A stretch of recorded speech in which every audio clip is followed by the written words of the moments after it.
Bonsoir à tous. Merci d'être si nombreux. Merci d'être là.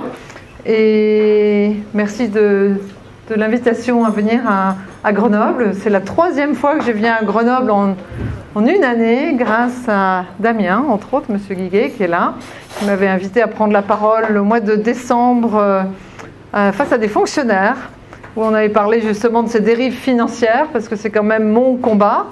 Donc pour ceux qui ne me connaissent pas, je vais vous faire un petit récapitulatif de ce qui m'est arrivé ces 12 dernières années.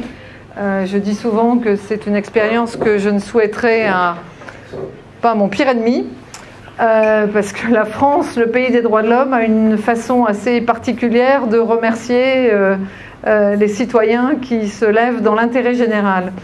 Alors, en 2008, moi je travaillais pour la banque suisse UBS. UBS, c'est l'ancienne union des banques suisses. Et suite à une perquisition dans le bureau du directeur général, on m'a demandé de détruire des données.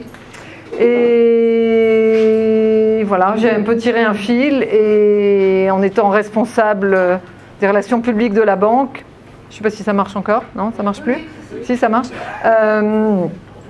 J'avais des tonnes de fichiers, de tableaux avec les noms des clients, les noms d'invités qui étaient amenés à profiter des plateformes événementielles, que ce soit des coupes du monde de football, de rugby, des loges à Roland-Garros, des privatisations d'opéra, pour offrir aux gens les plus riches ce qui ne s'achète pas, c'est-à-dire de l'émotion. C'est tout un concept. Et donc, avec cette histoire de destruction de fichiers, pendant plus de 6 mois, j'ai eu un mal fou à comprendre que mon métier, qui est un métier de représentation, aidait finalement les plus riches contribuables français à frauder le fisc, ou en partie, puisque 95% des comptes ouverts chez UBS en Suisse n'étaient pas déclarés. Donc, le fait d'avoir refusé de détruire ces données, d'avoir porté plainte contre UBS, a fait qu'en 2011, j'ai été obligée de donner des informations confidentielles qui appartenaient aux serveurs d'UBS à des douaniers, des gens qui travaillent pour Bercy, pour une cellule qui lutte contre la fraude fiscale. Et ce qui a permis en 2016 à Michel Sapin, le ministre des Finances, de dire que le dossier UBS, c'est 40 000 comptes offshore pour une enveloppe de 12 milliards d'euros. Ce qui n'est pas rien. Ce qu'on peut dire aussi, c'est que nous avons depuis 12 ans des hommes politiques qui se succèdent à la tête de notre pays, puisque mon histoire commence finalement sous le quinquennat de M. Sarkozy, avec Madame Lagarde, qui était à l'époque à Bercy, au moment où moi j'ai les douaniers qui me demandent de sortir toutes ces informations d'UBS. Et... Ben oui. Oui, mais je vais aller vite comme ça pour me poser les questions, parce que j'essaye d'être... Il y a beaucoup de détails à donner. Et en 2016, donc, quand Michel Sapin a annoncé que ça représentait une enveloppe aussi importante, on pourrait se poser la question de savoir pourquoi la lutte contre la fraude fiscale, qui représente aujourd'hui à peu près 100 milliards d'euros qui manquent à nos finances, n'est pas au cœur de tous les débats et n'est pas l'objectif numéro 1 quand on voit combien le service public, combien l'argent manque pour les crèches, les hôpitaux et les écoles. Donc, ce qui est aussi incroyable, c'est de voir ces relations entre tous ces hommes politiques et cette banque de gestion de fortune, puisque en 2013, vous aviez un ministre du budget sous François Hollande qui s'appelait Jérôme Cahuzac, qui vous disait les yeux dans les yeux, qui luttait contre la fraude fiscale, alors qu'il avait lui-même un compte offshore chez UBS à Genève. Cette histoire de fraude fiscale qui défraye la chronique, avec UBS, avait commencé en 2009 avec Feu Madame Bettencourt, qui avait un compte de 80 millions d'euros chez UBS à Genève aussi, et qui aurait aidé à financer la campagne électorale de M. Sarkozy. C'est-à-dire qu'on est dans un monde, si vous voulez, qui est à des milliards d'années-lumière de ce que vivent les citoyens. Alors la question à se poser, c'est que pourquoi est-ce qu'il y a si peu d'hommes, enfin il y a beaucoup de questions à se poser. La première, c'est pourquoi tous les hommes politiques n'ont pas porté ce dossier d'évasion fiscale, parce qu'il n'y a pas que le dossier UBS, hein. Vous avez forcément entendu parler de l'affaire HSBC, les Swiss Leaks. Vous ne pouvez pas avoir échappé aux LuxLeaks, qui étaient donc ces 350, enfin plus de 350 multinationales bookées au Luxembourg chez ce qu'on appelle les Big Four, hein, une compagnie d'audit qui s'appelle PricewaterhouseCoopers, qui ne paye pas d'impôts. Alors là, ça ne s'appelle pas de la fraude fiscale ni de l'évasion fiscale, ça s'appelle de l'optimisation fiscale. En gros, c'est un peu comme un alcoolique qui n'est que, je ne sais pas, buveur d'un liquide. Enfin, c'est-à-dire qu'on change les éléments de langage, comme diraient les avocats, et qu'en fait, on est surtout tombé sur les gens qui ont aidé l'État à décrypter des données. Comme je vous le disais, moi j'ai dû passer plus d'un an, de avril-mai 2011 à l'été 2012, à sortir des informations qui appartenaient au serveur d'UBS pour les donner de manière obligée. Hein. Vous ne pouvez pas vous soustraire aux demandes de fonctionnaires assermentés. Et une fois que l'État s'est servi de vous, ben non seulement l'État vous laisse tomber, c'est-à-dire que vous n'êtes ni protégé, ni indemnisé, ni rétribué, alors que les lois existent. Mais au-delà de ça, je suis celle qui suis traînée en justice depuis 10 ans par UBS. Je crois que j'en suis à mon 8e procès. Et là, la banque a été condamnée cette année à l'amende la plus importante qu'une banque ait jamais reçue, de 4,5 milliards. Et la juge a dit qu'elle avait donné cette amende en fonction de ce qui était rentré à la cellule de régularisation à Bercy. Vous avez dû entendre justement, après l'affaire Bettencourt et avec toutes ces affaires qui défrayaient la chronique, qu'il y a une cellule qui s'était montée pour récupérer l'argent des fraudeurs, en gros en négociant ce qu'ils voulaient avec le fisc, puisque ça rentre sous le secret fiscal. Et avec un dossier comme celui-là, donc de 40 000 comptes offshore, 12 milliards d'euros, avec ces affaires qui se succèdent, vous pouvez penser que tous les hommes politiques, tous les sénateurs, tous les eurodéputés, tous les députés s'intéressent au sujet. C'est quand même l'argent qui manque dans les caisses de l'État. L'État, c'est nous, c'est nous tous. Il y a un journaliste qui me disait la semaine dernière, mais enfin, c'est un combat de gauche. Alors, je ne sais pas ce que vous en pensez individuellement. Moi, je lui ai répondu, mais l'argent, il est ni aux citoyens de gauche, ni aux citoyens de droite, ils sont à tout le monde. Et que donc, dans cette histoire qui est complètement délirante, qui a pris ma vie en otage, hein, de manière professionnelle, financière, judiciaire, avec bien évidemment des menaces physiques et autres détails qui ne sont pas très faciles, surtout quand on est une femme, non seulement vous êtes abandonné par ceux qui se succèdent à la tête de l'État, mais surtout, ça n'intéresse personne. Et le seul député qui soit venu vers moi en 2014, c'est Nicolas Dupont-Aignan. Nicolas a travaillé en 2013 sur le carrousel TVA, donc ces 20 à 30 milliards qui manquent à l'État tous les ans. Vous savez, ces sociétés qui se montent, qui... par des manipulations, récupèrent la TVA et ferment leur entreprise avant de la payer. Donc il y a des solutions. La Belgique, par exemple, a trouvé des tonnes de solutions et la France n'a pas voulu les appliquer. Et c'est quand même la fraude à la TVA, un montant énorme et qui, pour le coup, n'était pas compliqué. Donc quand il a entendu parler de mon affaire, puisqu'elle a été publique à partir de l'année 2012-2013, il m'a rencontré en me disant « Mais attendez, mais... je ne comprends pas, qu'est-ce que c'est que ces mécanismes? Vous travaillez en Suisse?» Et moi je lui dis « Mais non, je travaillais à Paris. » Donc l'évasion fiscale, ça ne se passe pas, on ne prend pas un avion ou on ne va pas au Luxembourg, hein, ça se passe en bas de chez vous. C'est-à-dire que, bah oui, il y avait des banquiers suisses pendant des dizaines et des dizaines d'années qui n'ont fait que venir ici et puis prendre l'argent et le mettre sur des comptes. Alors à l'époque c'était en Suisse, aujourd'hui c'est dans des paradis fiscaux un petit peu plus lointains parce que la Suisse a été obligée de redorer son image. Mais pour revenir au sujet, donc Nicolas et la campagne des européennes, c'est le seul homme politique qui soit venu vers moi. mais vous vous dites, mais c'est fou que ça intéressait personne d'autre. Et donc en 2015, dans cette histoire de cohérence, de lutte contre la fraude fiscale, mais aussi de lutte pour l'éthique en finance, parce que faut s'attaquer quand même au cœur du sujet, au cœur des problèmes. Nicolas m'avait dit, mais moi j'aimerais que vous soyez sur notre liste pour les régionales. J'habitais Paris à l'époque et je lui avais dit, mais vous savez, mais moi je ne suis pas une femme politique du tout, je ne me vois pas aller parler de sujets de politique politicienne. Et il m'avait dit, mais vous voulez de l'éthique en finance, et moi l'éthique en politique, le combat est le même.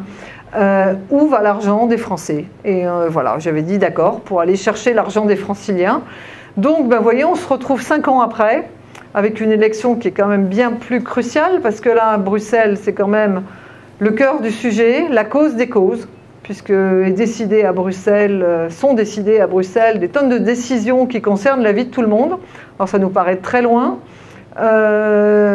C'est pas uniquement parce que Bruxelles est loin d'ici physiquement, mais c'est que c'est tellement technocratique, l'Europe est tellement plus qu'elle devait être, puisque, comme vous le savez, il y a cette commission européenne avec des gens comme Jean-Claude Juncker, qui était le Premier ministre luxembourgeois, qui est directement concerné par cette fraude fiscale ou cette optimisation fiscale de toutes les multinationales.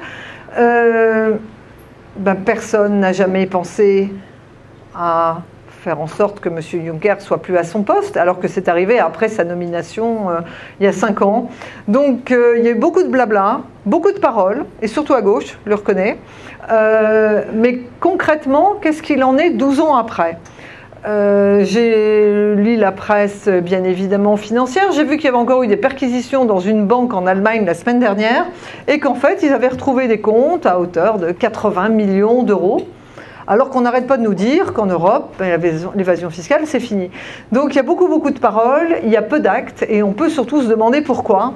Ben, le pourquoi, c'est que quand vous avez des hommes politiques qui se permettent justement de ne pas respecter les lois qu'ils imposent aux citoyens, c'est qu'on n'est plus vraiment en démocratie. Et moi j'appelle ça la plutocratie, c'est-à-dire tous ces hommes politiques qui sont au service du lobby financier. Lobby financier à Bruxelles, pour vous donner une idée, c'est 120 millions d'euros qui sont tous les ans distribués, en tout cas amenés à influencer les décisions des eurodéputés. On sait même que certaines multinationales ont écrit les directives que les députés ont votées directement. C'est-à-dire qu'il y a un manque d'éthique, il y a un manque d'intégrité. Alors on ne peut pas dire tous pourris, ce n'est pas le problème, mais en tout cas la classe politique manque en règle générale d'éthique et d'intégrité. La preuve, c'est que moi j'ai demandé à ce qu'il y ait des débats sur ce sujet-là, qui me paraissent évidents, et que tout le monde me regarde comme si j'étais un mouton à 5 pattes. Donc, c'est sûr qu'avec le dossier que j'ai, je fais peur à beaucoup de monde, alors qu'il n'y a pas plus gentil que moi, mais ce dossier UBS, il est quand même très ennuyeux pour la France, pour plusieurs raisons. La première, c'est que ces fonctionnaires de Bercy m'ont utilisé hors procédure. Alors, c'est une terminologie administrative, mais c'est-à-dire que Michel Sapin disait, mais pour le cas de Madame Gibault, on ne peut rien faire parce qu'il n'y a pas de loi de protection des lanceurs d'alerte en France. Donc M. Sapin, c'est quelqu'un de très intelligent. Il a fait passer une loi qui s'appelle la loi Sapin pour lutter contre la corruption et où il y a un volet pour protéger les lanceurs d'alerte. Sauf qu'une fois la loi votée, Bercy m'a dit, mais Madame Gibault, vous n'êtes pas lanceur d'alerte parce que les lois ne sont pas rétroactives. Alors je leur ai dit, mais mes procès sont à venir, puisque donc je vous disais depuis tout à l'heure que moi j'en suis à mon 8e procès contre UBS, et il y a un monsieur tout à l'heure qui avait mon livre, et ce livre en question, qui est mon histoire, mon premier livre, est attaqué en diffamation contre UBS. On peut se demander où est l'État, c'est-à-dire comment l'État n'est pas capable d'interdire des procédures d'une banque qui l'a condamné contre moi, sachant qu'en plus j'ai aidé à décrypter, en tout cas, un certain nombre d'informations. Et après on dit, mais Madame Gibault, vous n'êtes pas lanceur d'alerte parce que vous usurpez ce titre de lanceur d'alerte. Vous n'êtes qu'un témoin qu'on a utilisé dans un dossier. Donc en fait, vous êtes avec des hommes politiques qui, tout simplement, ne veulent pas respecter la loi. Donc moi j'étais obligée de traîner Bercy en justice, ça a duré plus de 2 ans, et il y a 5 mois, mois de novembre, la justice, tribunal administratif, a reconnu qu'effectivement j'avais contribué à telle et telle date, enfin il y en a toute une page, à aider ces fonctionnaires et à décrypter un certain nombre d'informations. Donc suite à ça, vous dites on n'est plus sous M. Sarkozy, qui nous avait annoncé les paradis fiscaux, c'est fini. On n'est plus sous M. Hollande, qui nous avait dit notre adversaire, sa finance, c'est bien celle-là, au moins tout le monde le sait. Je vous fais une parenthèse parce que sous M. Sarkozy, le Panama a été enlevé de la liste noire des paradis fiscaux. Vous l'avez retrouvé en 2016, justement. Et M. Moscovici, qui était ministre de M. Hollande, lui avait enlevé Jersey et les Bermudes de la liste noire des paradis fiscaux que vous avez retrouvé, pour ceux qui aiment le football, dans les Football Leaks. Hein, les dérives des agents de joueurs, les dérives des joueurs, les dérives de la FIFA, etc., etc. Donc on est sur des gens qui parlent, c'est la chanson de Dalida, c'est ce que je dis à tout le monde, des paroles, des paroles, des paroles, il ne se passe absolument rien. Et quand on vous dit que c'est compliqué d'aller chercher l'argent, ce n'est pas vrai. Le tout, c'est qu'ils ne veulent surtout pas, surtout que rien ne change. Et ça, c'est une vraie question. Pourquoi est-ce qu'on veut que rien ne change? Moi, j'ai juste cette question qui est, à qui profite le crime?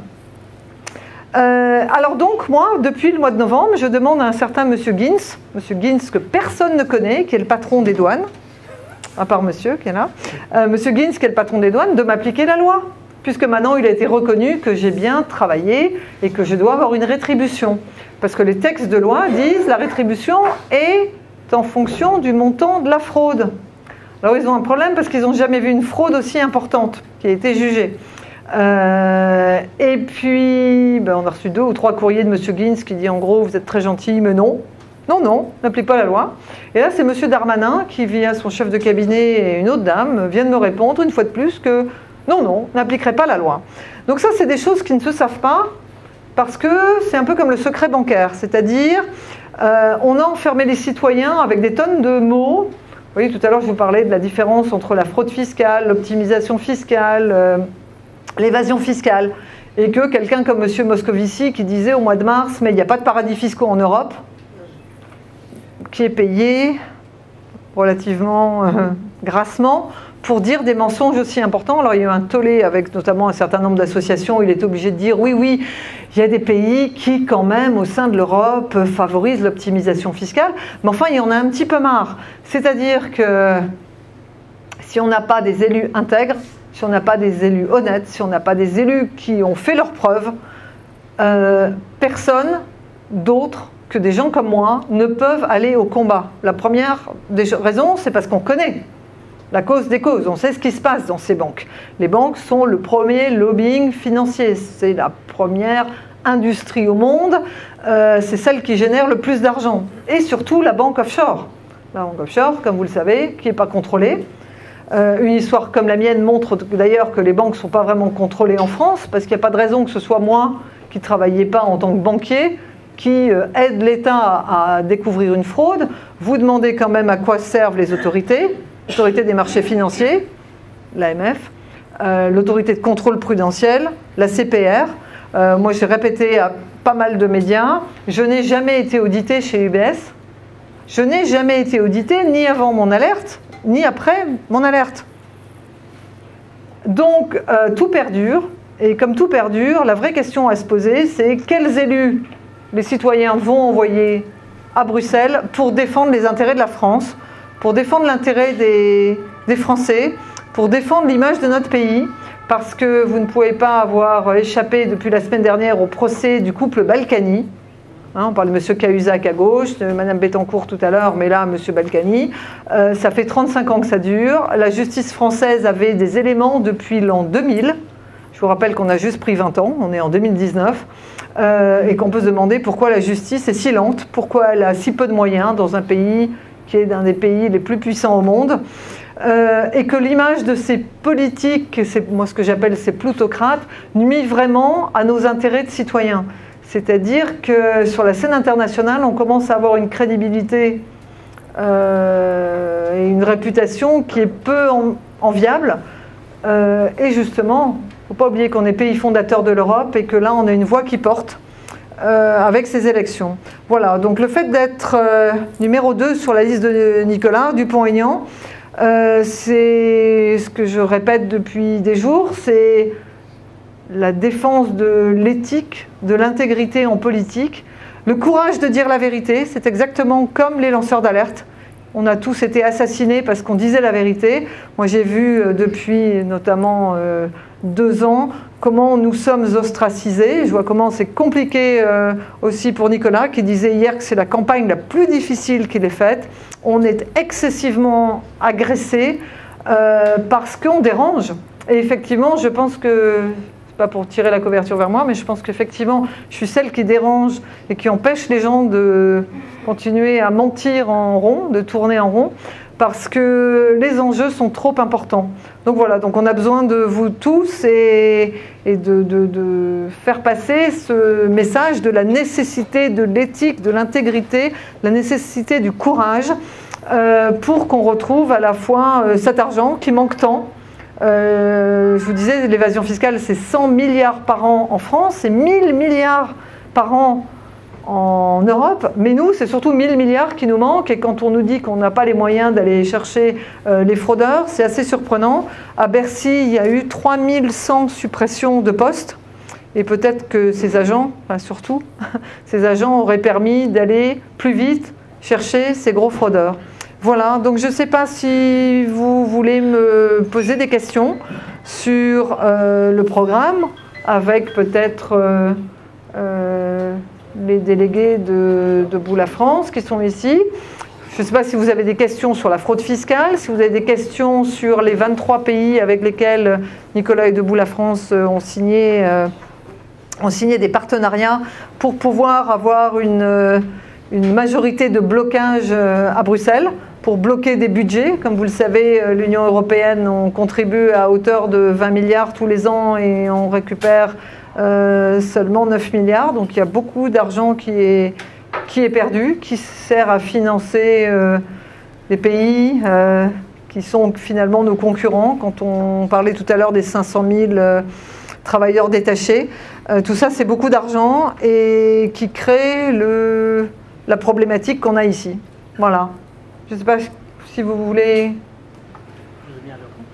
Ah merci, vous voulez prendre la parole et puis on voulait me poser des questions. Vous avez quelque chose en particulier à me dire? En tout cas, moi, mon rôle sera de faire à Bruxelles ce que j'ai fait ici en France depuis 12 ans, c'est-à-dire de défendre les intérêts de tous.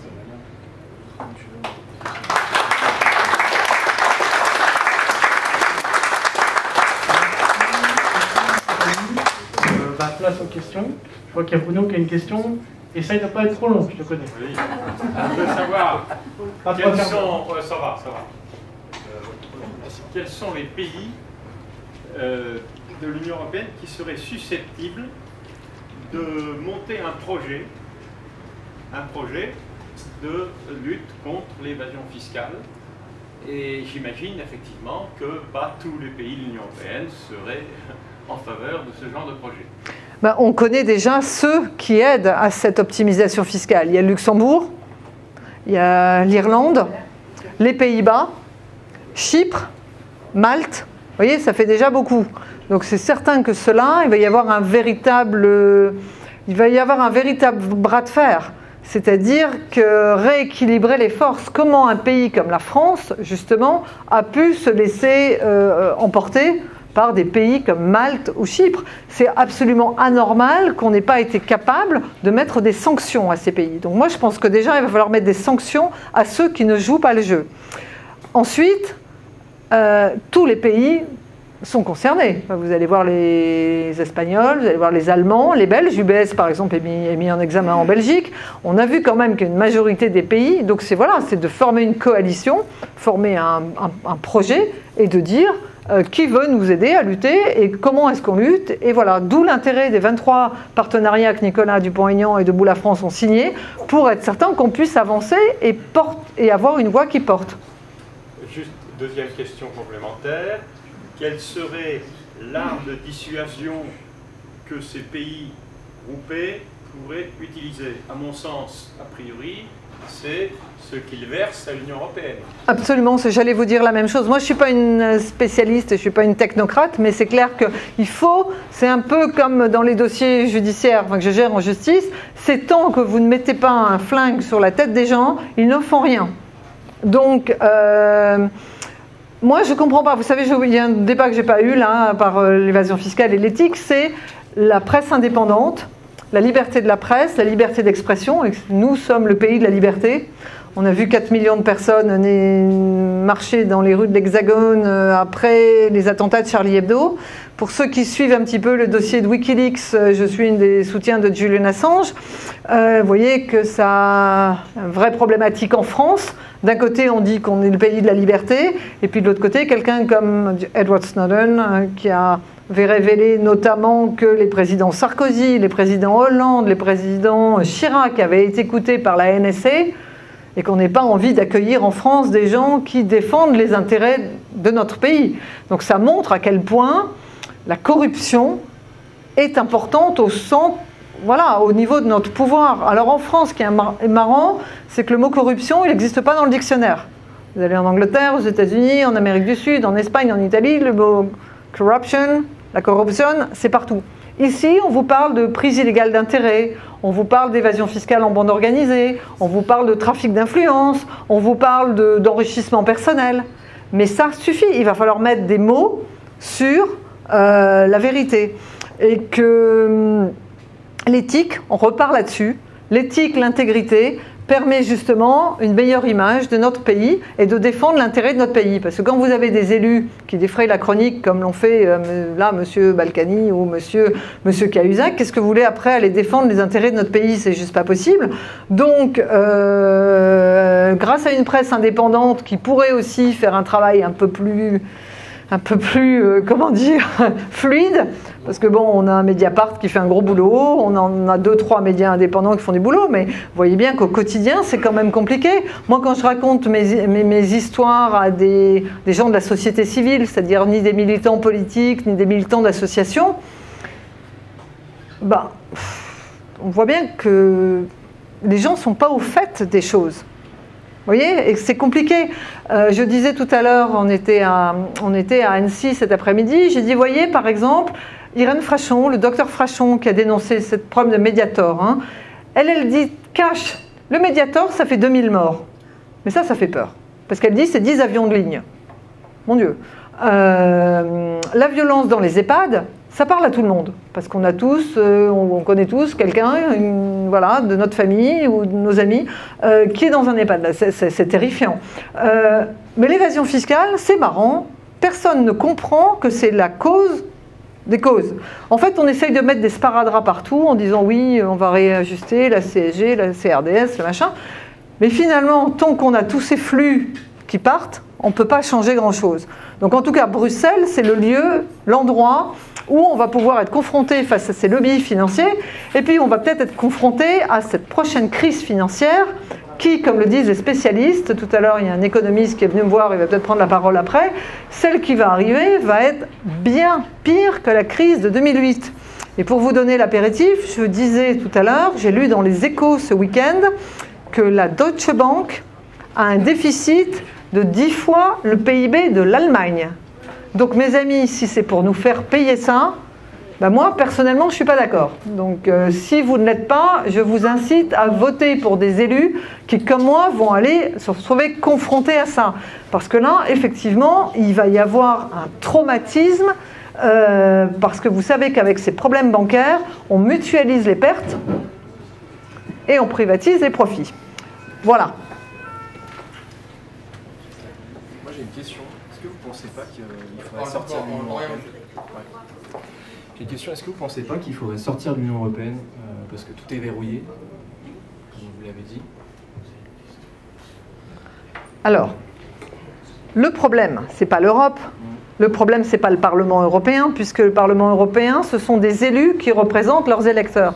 Le problème, c'est cette Commission européenne. C'est toujours la même chose. C'est-à-dire avec cette structure technocratique de gens qui sont payés des fortunes quand même, et qui sont élus par personne. D'où l'importance d'avoir une majorité au Parlement de ce qu'on appelle les eurosceptiques, enfin certains médias qualifient ça d'eurosceptiques, de souverainistes, enfin vous les appelez comme vous voulez, mais en tout cas de gens qui ont envie de défendre l'intérêt de leur nation. Et c'est pour ça que le fait d'avoir créé ces 23 partenariats avec des partis qui pèsent et qui vont peser là en Europe et qui sont quelque part bien plus gros, je mets gros entre guillemets parce que quand on entend les sondages en France, parfois il y a de quoi être un petit peu sceptique justement, et où il y aura des possibilités, des majorités de blocage sur des budgets. Et n'oubliez pas que ce sont ces forces politiques qui derrière proposent les non-élus. Et que c'est pour ça que derrière, si vous êtes toujours dans une espèce de coalition qui est la même chose, finalement on l'a vu avec les soutiens de M. Hollande ou les soutiens de la droite, on ne va jamais s'en sortir. Donc là, oui, il y a un véritable challenge, et puis on n'est pas les seuls là pour le coup. Donc il y a des pays qui ont envie de sortir, on l'a vu, on voit déjà avec l'Angleterre, et on voit le problème que ça crée, le problème politique que ça crée en Angleterre. Nous, on a quand même de sacrés problèmes ici. Je pense qu'il ne faut pas non plus tout mélanger, il y a des gens qui voudraient tout. Le problème, c'est si on cassait tout aujourd'hui. Imaginez, c'est comme un Pulse, vous cassez tout. Qui vous mettez à la place? Quoi? Quand? Comment? Pourquoi? Qui décide? C'est très très complexe, hein. On est sur de la géostratégie, on est sur de la géopolitique. On est, nous, la France aussi, sur un problème d'énergie. Moi, je ne suis pas une spécialiste du sujet, mais j'arrête pas d'entendre des conférences sur ce qu'on appelle la collapsologie. Voilà, si vous m'emmenez là-dessus, ben voilà. Qu'est-ce qu'on fait derrière si demain on a un problème d'approvisionnement et que ceux qui veulent sortir de l'Europe n'ont pas de réponse à ça? Alors la Grande-Bretagne par exemple, vous savez, a ses puits de pétrole en Écosse. La Grande-Bretagne, enfin l'Angleterre fait partie du Commonwealth. La Grande-Bretagne a ses propres problèmes internes et externes. Mais en tout cas, nous, qu'est-ce qu'on fait demain? Demain, on est tout seul. Qu'est-ce qu'on fait?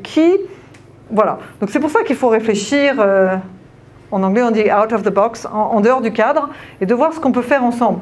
Moi, mon idée, je n'ai pas la science infuse surtout, mais en tout cas, si on met déjà un peu d'éthique et qu'on ne va plus dans le sens de ce lobby financier, de ce lobbying financier, ce que je viens de vous dire sur la Deutsche Bank, c'est super grave. Vraiment, c'est super grave. Parce qu'en plus, j'ai vu qu'UBS, j'ai vu ça dans un média suisse, j'ai vu qu'UBS rachèterait la Deutsche Bank. Mais la question, c'est pourquoi?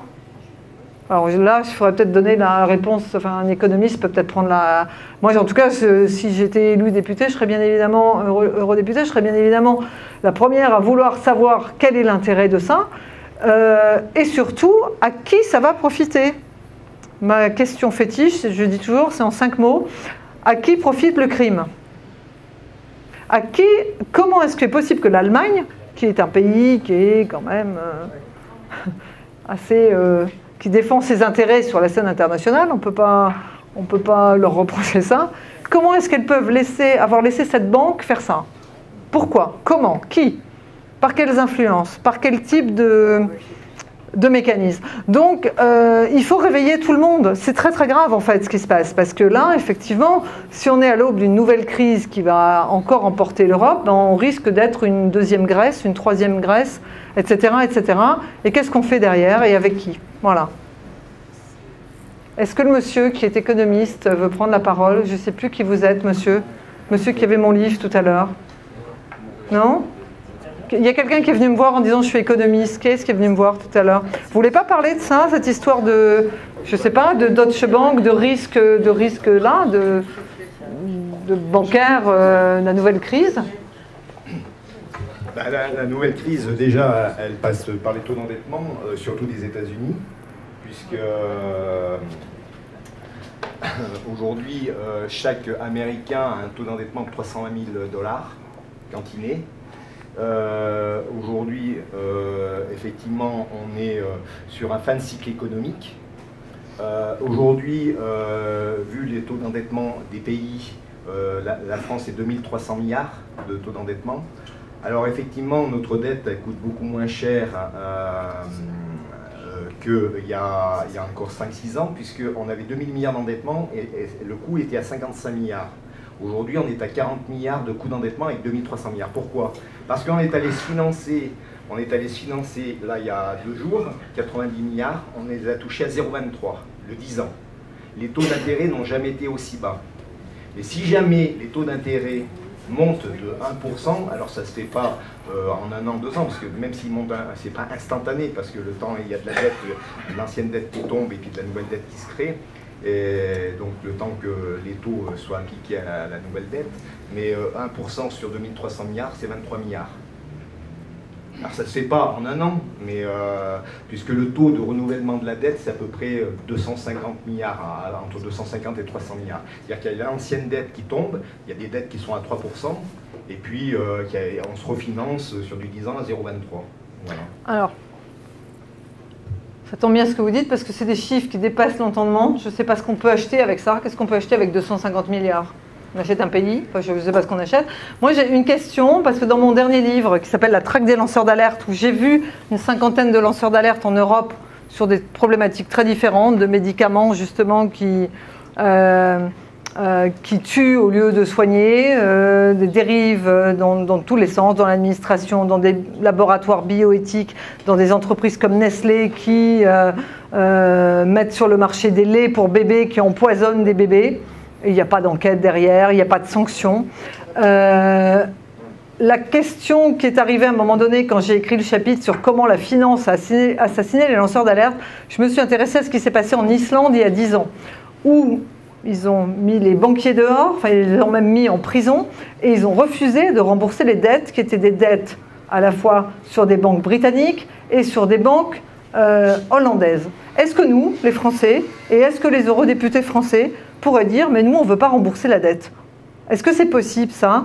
Ce qui s'est passé dans un pays, est-ce que ça peut être justement copiable?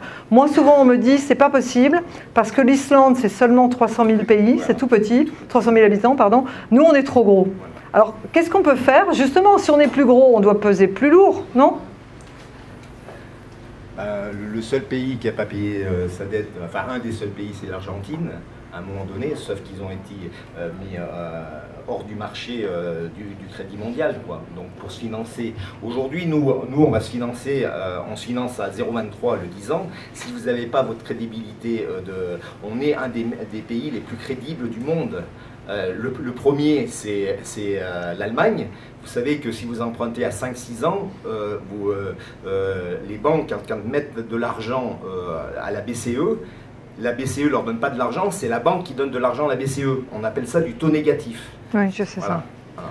Mais alors donc, on est en train de vivre à crédit sur la vie de nos arrière-petits-enfants, c'est ça? On est tous d'accord. Oui. Donc qu'est-ce qu'on fait? Alors, le crédit de nos enfants, je vous ai dit que les États-Unis, c'était à peu près, en gros, 300 000 $, je vous l'ai fait par enfant, par personne. Nous, c'est 30 000 €. Donc voilà. Mais vous dites qu'en gros, la tendance, ça va être ça? Qu'on va aller vers... Et pourquoi? Alors effectivement, aujourd'hui, le déficit de la France, c'est 80 milliards. Si on lutte contre l'évasion fiscale, bon, l'évasion fiscale, c'est estimé entre 80 et 100 milliards, il n'y a plus de déficit de la France. Voilà. On a une réponse. Il n'y a plus d'austérité, de mise en place de l'austérité. Puisque l'austérité, voilà. Enfin, ça, c'est vraiment des raisonnements purement pragmatiques et économiques. Hein. Alors, si je comprends bien, vous me donnez raison, quand je dis que depuis 10 ans, on n'a pas montré de volonté politique de lutter contre la fraude fiscale. Moi, c'est le constat que je fais, mais quelque part, vous me donnez raison, c'est ça? Oui, oui. Après, une fois, il y a eu une conférence faite par les gens des impôts, hein, du syndicat. Ils disaient qu'une personne, un employé, un contrôleur fiscal, coûte 50 000 €, et il rapporte 1 million d'euros à peu près. Donc voilà, donc c'est des gens qui rapportent de l'argent. Mais après, effectivement, c'est une volonté politique. Est-ce qu'il y a d'autres questions?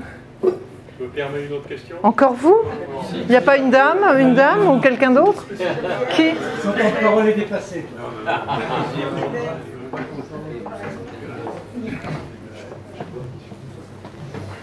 Alors la question, ça fonctionne. Allez-y, oui. La question que je voulais vous poser a un lien direct avec l'élection de... Ça va venir. avec l'élection de dimanche prochain. Les sondages sont fiables, c'est démontré depuis très longtemps, avec la marge d'erreur qui est admise. Donc actuellement, vous ne faites pas, on ne pense pas que vous atteindrez un score extraordinaire. Quels sont les arguments que vous pouvez présenter pour nous convaincre de voter pour la liste de M. Dupont-Aignan sur le plan d'efficacité? Alors justement, en gros, il y a beaucoup de gens qui ont dit « mais pourquoi voter pour vous? Il vaut mieux voter pour le Rassemblement national ». Et en fait, un élu de plus au Rassemblement national, ça ne va pas servir à grand-chose. On a vu qu'ils avaient le groupe le plus important au Parlement depuis des années, enfin depuis là, le dernier mandat, et qu'en fait, ils n'ont rien fait. Pourquoi est-ce qu'ils n'ont rien fait? Parce qu'ils ont 2 partenaires, donc ils ne peuvent pas peser. Comme je vous l'ai dit, l'argument, c'est que Nicolas a négocié, je crois que ça s'est signé au mois de février, au mois de mars, 23 partenariats avec des pays qui sont, de toute façon, vous avez les documentations là, mais qui sont présents dans toute l'Europe. Quels sont les partenariats que vous invoquez? En fait, des partenariats avec des pays, alors les noms des partis, moi je ne les connais pas, vous connaissez peut-être.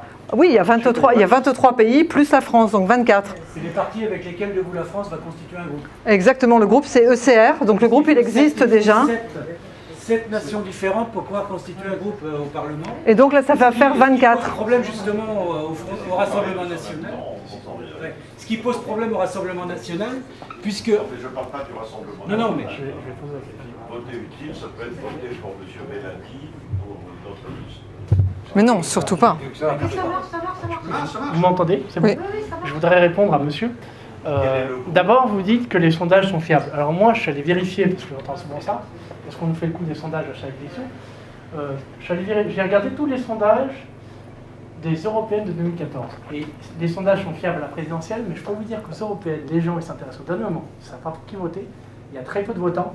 Et aux européennes, ils sont beaucoup moins fiables que pour les autres élections. Ça, c'est la première chose. Deuxièmement, les sondages. Alors, il y a eu un sondage là l'autre fois qui nous donnait à 4%. Mais quand vous regardez les détails, on était à 6% chez les femmes et à 5% chez les hommes. Alors, comment vous m'expliquez Nicolas a porté plainte. Manipulés, comment vous pouvez expliquer qu'on soit à 4% dans un sondage, qu'on trouve 6% chez les femmes et 5% chez les hommes? En plus, les sondages sont publiés après correction et ils nous mettent souvent à la baisse. Et puis, troisième point, alors vous avez dit M. Bellamy.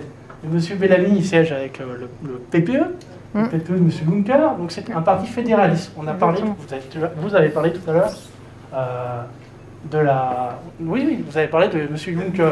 Donc M. Bellamy siège avec M. Juncker. Alors les 23 partis... Moi je ne connais pas les 23 partis, mais je sais qu'ils font partie de l'ECR. Tu connais toi les partis de... Oui, M. Baudet, oui. M. Baudet, qui est passé devant le parti d'extrême droite de M. Wilders. Après, il y a combien de partis? Il y a les Polonais qui sont au gouvernement actuellement, si je ne dis pas de bêtises. Après, je connais, j'ai pas tous les noms en tête. Moi, j'ai pas les 24, non. Certains qui gouvernent, certains qui sont un peu plus bas. Et sachant qu'en plus, dans les autres... Il y a des Polonais, je sais, le parti au pouvoir qui... Dans les autres... je sais plus. Il y a les Belges, dans les autres pays, il y en a qui sont quasiment trois pays. Il manque l'Espagne, en fait, et il manque... Je sais plus. Moi, je dois 2-3, c'est ça? Il manque l'Espagne et un autre. Et préciser que si nous ne votons pas 5%, ça ne fera gagner qu'un siège au Front National en plus. Or, si nous attendons 5%, on a au moins 4 élus, c'est ça? 4 ou 5. 4 ou 5 élus. Voilà. Donc, franchement, le vote utile, en l'occurrence, il est plutôt pour nous. Puisque le Front National aura ses élus. Si on a des élus, ça fera 4 ou 5 de plus. Alors que si on est à 4,9 ce soir, dimanche prochain, le FN aura peut-être un siège de plus, ça vaut franchement pas le coup, sachant qu'ils sont assez isolés et qu'avec tous les partenaires qu'on va, d'ailleurs les sondages pour le coup le montrent, notre groupe sera plus nombreux que celui du Front National. Ils n'ont pas de groupe. Oui, le Front National n'a pas de groupe, donc c'est ça la problématique. Et ils n'auront pas de groupe. C'est pour ça qu'ils n'ont pas de crédibilité, parce que sur un dossier comme celui dont je vous parlais, déjà ils m'ont jamais entendu, parce que ça ne les intéresse pas. Ils font beaucoup de bruit, vous savez, je vous ai dit tout à l'heure, hein, beaucoup de gens qui parlent et ils ne font pas grand-chose. Donc là, le gros avantage, c'est d'avoir négocié ces 23 partenariats et de pouvoir peser. C'est ça qui est important. En 2014, ils ont gagné les élections européennes. Ils n'ont rien pu faire. Je suis allée à Bruxelles pour voir comment ça se passait. C'est simple. Je n'ai pas l'intention de non, non. pour le Rassemblement national. Attendez, j'ai bien compris. Ce que j'essaye de vous expliquer... Le bilan est désastreux pour le Rassemblement national. Pour... Vous êtes d'accord pour le constater. Pour qu'un groupe existe, je voulais rebondir en fait sur ça, pour qu'un groupe existe, il faut 7 pays, il faut 25 députés. Donc, soit vous ne votez pas pour le Rassemblement national, j'ai compris. Par contre, voter pour LR, c'est un groupe, un parti qui a toujours trahi les Français. Donc, comment faire pour aller voter pour eux? Expliquez-moi. À l'heure actuelle, le seul parti qui soit capable de mettre de l'éthique et d'avoir du poids au niveau européen... c'est ce partenariat, parce qu'on en discutait tout à l'heure, c'est-à-dire que ce sera un minimum, à minima 170 élus, donc ça fait un groupe énorme. Ouais, ouais. Monsieur.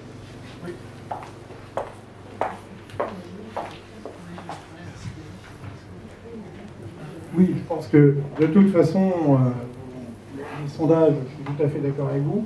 Moi, je tiens les bureaux de vote régulièrement depuis 6 ans, puisque je suis un petit élu d'opposition dans Saint-Martin. Et ce que je peux vous dire, c'est que les taux d'abstention sont massifs et promettent, d'après ce qu'on entend, d'être encore plus massifs. Et il faut être honnête, il y a quand même beaucoup plus de chances que vos électeurs se mobilisent que ceux de LR ou de... Voilà. Ou surtout de LRM. Bon, LR, c'est vrai qu'ils ont une position un peu particulière. Moi, dans mon village, si vous voulez, le responsable LR, il siège au conseil municipal comme adjoint à côté du suppléant de Jacquier Laforge. Vous voyez, dans le même conseil municipal, mais il est quand même responsable des LR. Les LR, c'est un peu particulier. Moi, je ne peux pas être complètement contre les LR. On est un petit pays, hein, il y en a dans mon pays. Mais ce que je veux dire, c'est quand même, effectivement, les LR, c'est un peu particulier. Vous tracez votre route, vous n'avez pas eu toujours de la chance, puisque 4-9, enfin, il y a eu des scores qui étaient particulièrement près de la barre. Mais je crois sincèrement qu'il faut jouer votre partition et qu'il faut la gagner et que vous avez enfin, nous avons en l'occurrence des vraies chances de gagner et qu'il faut donc y aller, quoi. Il ne faut pas dire, j'irai une autre fois, etc. Alors hier, on était en banlieue sud de Paris, à Wissous. Et Nicolas a pris la parole, enfin vous avez peut-être regardé en direct, et il disait que c'est la campagne la plus difficile qu'il ait jamais menée, que c'est d'une violence inouïe, il y a des pots de banane dans tous les sens, ça veut vraiment dire qu'on commence à faire peur. Oui, tout à fait. Je pense que le fait que je sois là aussi, ça doit un petit peu aider à montrer qu'il faut changer, et que les Français en ont marre de cette gabegie. On n'en peut plus, on est le pays des affaires, et qu'on a envie quand même d'avoir des élus qui défendent les intérêts. Maintenant, effectivement, il y a 34 listes, ou 33 listes, je ne sais plus, mais que les gens votent pour qu'ils ont envie de voter. Maintenant, les autres, on vient de parler de ces deux formations, elles ont fait leurs preuves, ou plutôt elles n'ont pas fait leurs preuves sur les 5 dernières années. Ne serait-ce que sur ces dossiers d'évasion fiscale qui sont complètement cruciaux, et monsieur l'économiste vient de nous en donner des informations qui sont quand même cruciales pour notre avenir. Donc comme c'est une proportionnelle à un tour, franchement, allez voter, prenez les procurations de gens autour de vous, et qu'enfin on montre un signe différent. Parce que vous savez que le plus dur, et moi je l'ai vu parce qu'il y a 10 ou 12 ans, nous on a été traités de délateurs. Moi, quelqu'un comme moi, on m'a dit Vichy c'est vous. Enfin vous imaginez un peu. Tout ça pour avoir aidé à vous rapporter, parce que l'État c'est vous, cette enveloppe de 10 milliards d'euros. Enfin c'est complètement idiot. Donc moi je pense que là depuis 10 ans, on a tous... creuser un sillon où on nous a un petit peu discrédité en disant vous n'êtes personne, mais qu'aujourd'hui là on commence à rassembler de partout. Enfin moi je circule un petit peu en France en ce moment, j'étais dans le Nord ce week-end, j'étais en Pays de Loire la semaine dernière. On voit bien que quand même aujourd'hui, les gens connaissent Nicolas Dupont-Aignan. Ce qui n'était pas le cas, je me souviens quand il y avait les régionales et il y a 5 ans, donc au moins il y a ça, au moins l'histoire des lanceurs d'alerte ça parle, au moins l'histoire de la lutte contre l'évasion fiscale aussi, donc allons-y tous ensemble, et si c'est pour être défaitiste, on fait rien. Regardez, moi on m'a dit pendant 10 ans, mais vous n'êtes pas banquier, vous n'y connaissez rien à la finance, jamais cette banque sera condamnée. Ah oui? Ben, c'est quand même la plus grosse amende qui ait jamais été donnée par la justice française. Je suis ravie que vous vous acquiesciez, monsieur, parce que ça n'a pas été une histoire simple, hein, cette histoire UBS. Et que rien ne se fait seul. Rien ne se fait seul. Ça ne peut pas être Nicolas Dupont-Aignan qui fasse quelque chose tout seul. C'est chacun d'entre nous à nous bouger, à nous mobiliser. Et à mobiliser autour de nous. Et à mobiliser autour de nous, à dire ce que les gens aillent voter dimanche aussi. C'est pour ça que je dis prenez de procuration, si autour de vous les gens ne savent pas, mais c'est important. Parce qu'on ne peut pas avoir non plus un double discours. Il y a tellement de gens qui n'ont pas envie de changement. Il y a tellement de gens, enfin j'ai vu ça justement à des gens à Nantes l'année dernière, cette mondialisation, elle crée quand même un certain nombre d'heureux.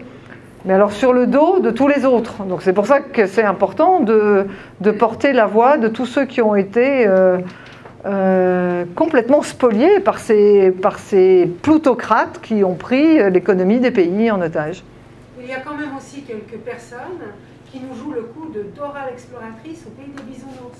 Hier, j'en ai croisé sur le marché de Bourgoin-Jallieu. Oui, mais bon, c'est fabuleux. Avec Erasmus, ma fille, vous vous rendez compte, au bout d'un moment, il faut arrêter, quoi. Il faut regarder la réalité.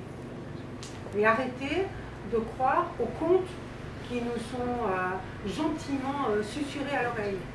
Oui, mais je parlais de la liberté de la presse tout à l'heure. C'est un sujet que je connais bien parce que j'ai fait de la communication toute ma vie. J'ai travaillé avec des journalistes toute ma vie.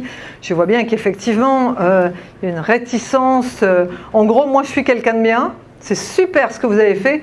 Enfin, Dupont-Aignan, vous rigolez. C'est comme ça que les journalistes me parlent. Mais l'éthique en journalisme, c'est quoi? Le journaliste, il n'est pas là du tout pour donner son avis. Il est là pour interviewer les gens et faire un papier. Et qu'en fait, vous vous dites, est-ce que ça influence pas les lecteurs? Bien évidemment. Est-ce que ça influence pas les téléspectateurs? Mais bien évidemment. Donc l'éthique en journalisme, l'éthique des médias, ça doit être aussi un vrai sujet. De toute façon, je pense qu'étant donné les dérives, il est temps que les générations, la génération Y, la génération Z, la génération des youtubeurs et tout le monde, vous commenciez tous à vous y mettre parce qu'on ne peut pas continuer à être que quelques-uns pour défendre justement l'intérêt des générations futures. Enfin, je disais à cette journaliste qui était là tout à l'heure, je lui disais, on sait que la banque offshore, ça a créé les crimes climatiques. C'est pas moi qui le dis, c'est même plutôt des associations de gauche avec lesquelles j'ai travaillé. On le sait parce que faire de plus en plus d'argent, c'est exploiter de plus en plus notre terre. On n'en a qu'une, qu'on va laisser une fois qu'on aura fermé les yeux, et qu'on est quand même tous là pour un temps très très limité. Donc tant qu'on ne remet pas dans la tête des gens ce que c'est que le vivre ensemble, que c'est le savoir-vivre, que c'est que justement transmettre aux générations futures, on ne va pas y arriver, mais c'est pour ça que c'est un travail énorme. Un travail absolument énorme, mais il y a peut-être là une conjonction, on arrive à la fin de quelque chose, on le sent. C'est, vous savez, comme l'eau qui bout juste avant, là, on sent que, voilà, il va se passer quelque chose, et ces élections, à mon avis, vu de mon prisme, c'est vraiment ultra important parce que justement la génération Y, la génération Z, qu'elle soit en Espagne, qu'elle soit en Grèce, qu'elle soit en Allemagne ou en France, elle a les mêmes problèmes, elle va se retrouver avec des soucis ingérables, notamment la collapsologie, comment est-ce qu'on se nourrit, comment est-ce qu'on vit, comment est-ce qu'on se déplace, comment est-ce qu'on se soigne, comment on vit ensemble. Alors je regarde l'heure, il y a le débat qui va commencer, si vous voulez regarder après. Par rapport à ça, en fait, je voulais savoir si vous pensez qu'il fallait qu'on retourne à... Je voulais savoir votre point de vue par rapport à l'économie. Actuellement, on est sur un système ex nihilo. Est-ce que vous ne pensez pas qu'il faudrait qu'on retourne à un standard or pour avoir une base Alors moi, je ne suis pas une financière, je ne suis pas une spécialiste des marchés financiers. Ce que je pressens en revanche, et ce n'est pas parce que je suis Madame Soleil, mais pour aller à l'inverse de cette mondialisation, ça va être la relocalisation. C'est-à-dire qu'en fait, on va revivre comme on vivait avant, c'est-à-dire tous ces villages qui ont été vidés de leurs habitants, qui n'ont plus ni une boulangerie, ni une poste, ni de vie, parce qu'on a créé des métropoles tentaculaires avec des avec des grandes surfaces qui ne payent pas d'impôts aux alentours des périphéries. Si vous êtes commerçant, d'ailleurs si vous ne l'êtes pas, mais si vous êtes commerçant, je vous invite à rejoindre le combat de Martine Donnette. Martine Donnette qui a créé cette association en toute franchise et qui explique que on va appeler ça de l'évasion fiscale, en tout cas ce que ne payent pas les grandes surfaces en périphérie des villes, c'est en centaines de milliards d'euros. Donc là, on est en train de parler juste de notre pays. Et qu'à côté de ça, les petits commerçants, le petit café du coin, payent 30% d'impôts. Hein, voilà, pendant que Starbucks n'en paye pas. On est sur... Il va falloir en fait réécrire un modèle. Ça, c'est clair. Est-ce qu'il y a d'autres questions ou est-ce qu'on arrête parce que le débat commence ? Alors, dernière question. Ah, l'extraterritorialité du droit américain est la plus grande catastrophe qui ne nous soit jamais arrivée. Il faudrait avoir le nom des responsables qui ont accepté de signer tout ça. Moi, je pense que dans cette histoire de collapsologie, entre le problème qu'on vient d'évoquer de dépendance énergétique et d'effondrement, il va y avoir cette vraie question, c'est de reprendre notre souveraineté, parce que comment est-ce qu'il est possible que les États-Unis, parce qu'ils sont les États-Unis d'Amérique, décident de tout ce qui se passe sur la planète en fonction de ce qui est payé en dollars. Donc il est très possible qu'il y ait beaucoup de choses qui ne soient plus payées en dollars à l'avenir, qui permettra de remettre les pendules à l'heure. Ce qui se passe depuis 40 ans est complètement fou, et finalement ça se passe à la fois à l'insu des citoyens, toujours par des documents secrets qui sont signés ou qui sont signés par un entre-soi qui n'est pas vraiment rapporté, et que derrière, ça crée les troubles qu'on connaît, et on le voit avec les sociétés françaises qui doivent travailler en Iran en ce moment, et qui sont mis au banc des accusés ou qui ne peuvent plus travailler avec l'Iran. Donc il faut vraiment couper le cordon, et que pour couper le cordon, il faut des gens qui aient des convictions, il faut des gens qui soient un peu des guerriers, et qui soient prêts à aller au combat pour défendre justement l'intérêt des citoyens et l'intérêt de la France. Est-ce que l'euro ne pourrait pas jouer le rôle du Bancor qui avait été proposé par Keynes à Bretton Woods? C'est la question que je viens d'avoir. Moi, je répondais que je ne suis pas forcément la spécialiste de ce sujet-là et que, comme vous le savez, rien ne se fait seul. Donc, il y a un travail d'équipe à mener, et certainement avec les 24 partenaires, enfin les 23 partenaires de Debout la France là-dessus, parce qu'on est de toute façon sur un problème financier. Enfin, quand vous entendez les montants évoqués tout à l'heure, on ne sait même pas à quoi ça correspond. On a endetté nos arrière-petits-enfants. On se demande pourquoi quand même. Ah, Nicolas, pas.